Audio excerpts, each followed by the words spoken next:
सनसनीखेज के पहले भाग में हमने जाना कि कैसे शक्ति क्षेत्र का एक गांव आपसी संघर्ष एवं रंजिश की लड़ाई में एक दूसरे की जान लेते रहे और यह स्थिति आज भी वैसी ही भयानक बनी हुई है। उसी कड़ी को हम आगे जोड़ते हुए यह हम जानने का प्रयास करेंगे कि कैसे बिहार के कोसी और सीमांचल के क्षेत्र में 1990 के दशक में बाहुबलियों का कब्जा था, कैसे इन लोगों ने बिहार में आतंक मचा रखा था और कैसे यह बाद में जातीय संघर्ष में परिणत हो गया। हम यह जानने की कोशिश करेंगे कि बिहार में जो अभी की बदहाल स्थिति है, जो बेरोजगारी है, जो गरीबी है, क्या उसी दौर का परिणाम है। तो चलिए हम ले चलते हैं सबसे पहले 1990 के दशक में।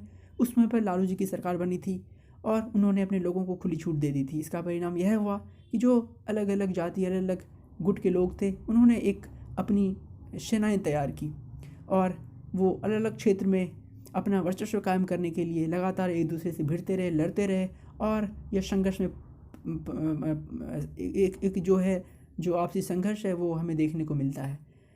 तो हम बात करते हैं कि 1990 के दशक में जब यहाँ पर जो पूंजीवाद, जो लिबरलाइजेशन आया, जिसे हम एलपीजी कहते हैं, उस दशक में और दूसरे राज्य में बहुत ही वृद्धि हो रही थी। वहाँ पर निवेश आ रहा था बाहर से, लेकिन बिहार में क्योंकि लोग यहाँ पर खुद में लड़ रहे थे, यहाँ जातीय संघर्ष था और जो ना तो यहाँ पर जो हम कह सकते हैं कि सरकार एक तरीके से चरमरा गई थी। व्यवसायी वर्ग, चाहे इंजीनियर, चाहे जो ब्यूरोक्रेट्स हैं, इनके लिए तो स्थिति बहुत ही भयानक थी। बस अगर राज था तो खौफ का राज था, लूट का राज था, खसोट का राज था और करप्शन, जो भ्रष्टाचार है, वो सबसे ऊंचे पायदान पर बैठी हुई थी।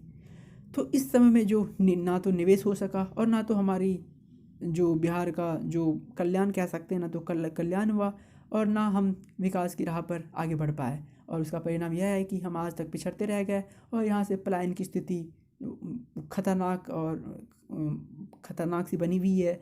और हम अगर यह अतिशयोक्ति नहीं होगी अगर हम कहें बिहार को एक पलायन की राजधानी अगर कहें तो वो कहना गलत ना होगा। अब हम आते हैं कि कैसे बिहार में जो अलग अलग गुट बने और कैसे इन दोनों के बीच संघर्षों ने अनेक लोगों की जान ली और कैसे किस स्थिति में हम आज पहुँचे हैं। सबसे पहले अगर मैं बात करूँ कोसी क्षेत्र के बारे में अगर मैं बात करूँ तो यहाँ पर आनंद मोहन का नाम सबसे पहले आता है। आनंद मोहन 1980 के दशक से ही वो सक्रिय हो गए थे। इनके पिता फ्रीडम फाइटर थे और इनकी एक प्राइवेट आर्मी थी। ये जनता दल में शामिल थे और इसके टिकट से वो विधायक भी बनते हैं और फिर इनकी राजनीतिक करियर की शुरुआत होती है। उसी बीच मंडल कमीशन आता है और मंडल कमीशन का ये विरोध करते हैं और फिर एक अपनी पार्टी बनाते हैं, बिहार पीपल्स पार्टी। और उस समय पर जो पप्पू यादव हैं वो कुमारखंड से आते हैं, वो मधेपुरा के कुमारखंड से आते हैं और उन्होंने आनंद मोहन का विरोध किया और मंडल कमीशन का समर्थन किया। और फिर दोनों के बीच जो एक जंग की शुरुआत होती है, वो दोनों के बीच जंग की शुरुआत एक बहुत ही ऊंचे स्तर पर पहुंच जाती है। अब हम बात करते हैं कि कैसे यह जो आग है यह पूर्णिया तक पहुंची और पूर्णिया में जो आपको पता होगा कि जो बुट्टन सिंह है, वो बुट्टन सिंह एक liberation army, north liberation army का गठन करते हैं और उनका वो हेड बन जाते हैं। और ये जो नॉर्थ लिबरेशन आर्मी है, यह जो उनका पप्पू यादव का बढ़ता वर्चस्व था और जो लालू के जो गुर्गे थे उनको रोकने के लिए, उनका विरोध करने के लिए बनाया गया था।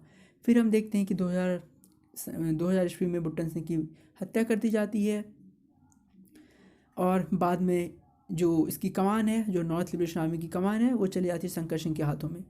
शंकर सिंह जो 2010 में रुपौली से विधायक भी बने थे, लेकिन इससे पहले की अगर मैं बात करूं तो 2009 के चुनाव में जो नॉर्थ लिबरेशन आर्मी है, इन्होंने पप्पू सिंह को मदद किया था और पप्पू सिंह फिर सांसद भी बनते हैं 2009 ईस्वी में भाजपा की टिकट से।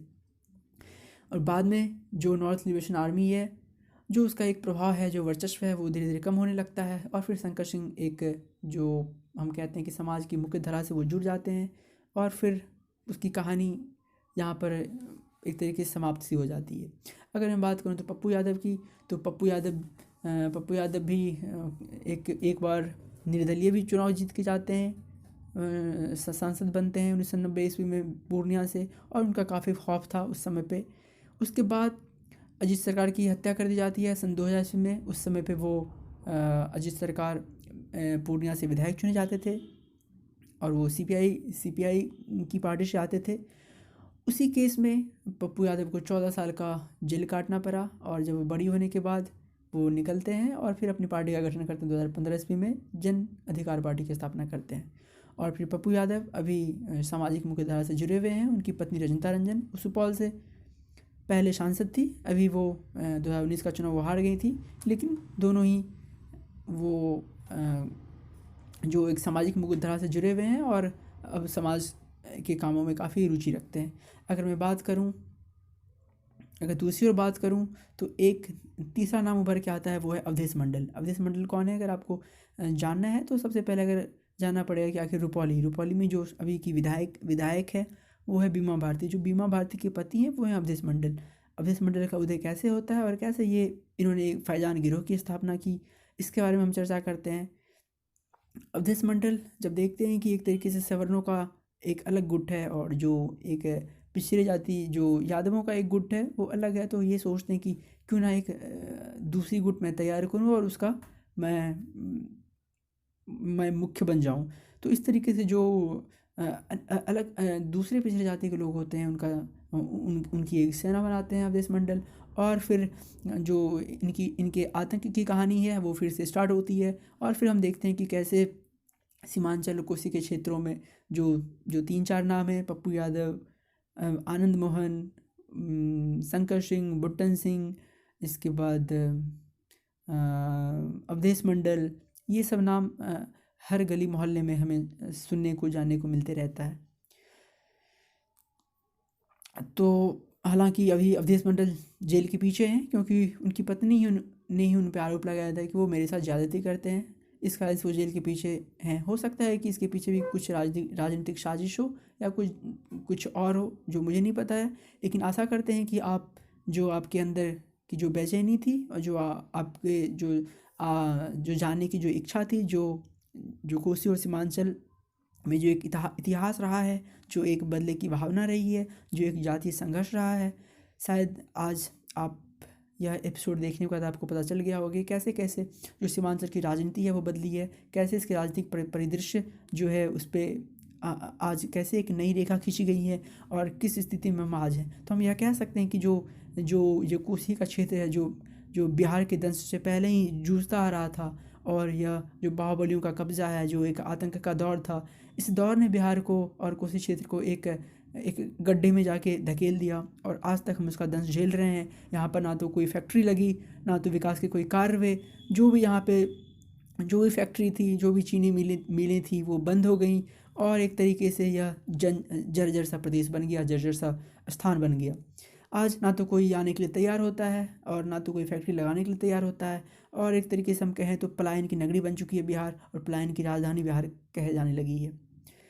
इस तरीके से बिहार में जो स्थिति है, जो बिहारियों की स्थिति है, बहुत ही दयनीय हो चुकी है, बहुत ही ख़राब स्थिति है हमारी और जो उसका दंश है हम अभी तक झेल रहे हैं। यह केवल कोसी और सीमांचल की बात नहीं है, यह किस्सा हमें उस दौर में, उस ज़माने में हमें पूरे बिहार में सुनने को मिलता है। हम नेक्स्ट एपिसोड में हम जानने की कोशिश करेंगे अशोक सम्राट के बारे में जो बेगूसराय से हैं, अनंत सिंह के बारे में, सूरजभान सिंह के बारे में, छोटन शुक्ला के बारे में और भी अन्य जो नाम हैं, जो पप्पू देव हैं,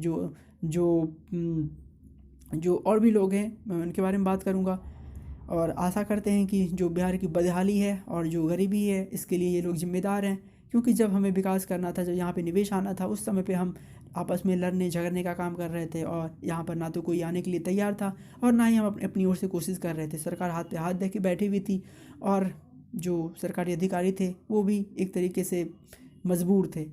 तो हम जो अगला एपिसोड होगा हम उसमें जाने की कोशिश करेंगे जो बिहार का जो और क्षेत्र है उसमें क्या स्थिति थी और कैसे एक जातीय संघर्ष और जो वर्चस्व की लड़ाई ने जो बिहार को एक बहुत ही दयनीय स्थिति में धकेल दिया। हम यह भी जानने की कोशिश करेंगे कि कैसे नक्सली का उदय हुआ, कैसे रणबीर सेना बनी और कैसे ब्रह्मेश्वर मुखिया का उदय होता है और फिर कैसे उसकी मृत्यु होती है। हम ये सभी बातें जानने की कोशिश करेंगे। तब तक आप हमारे साथ बने रहिए, लाइक कीजिए, शेयर कीजिए और सब्सक्राइब कीजिए। तब तक के लिए धन्यवाद, गुड बाय, थैंक यू।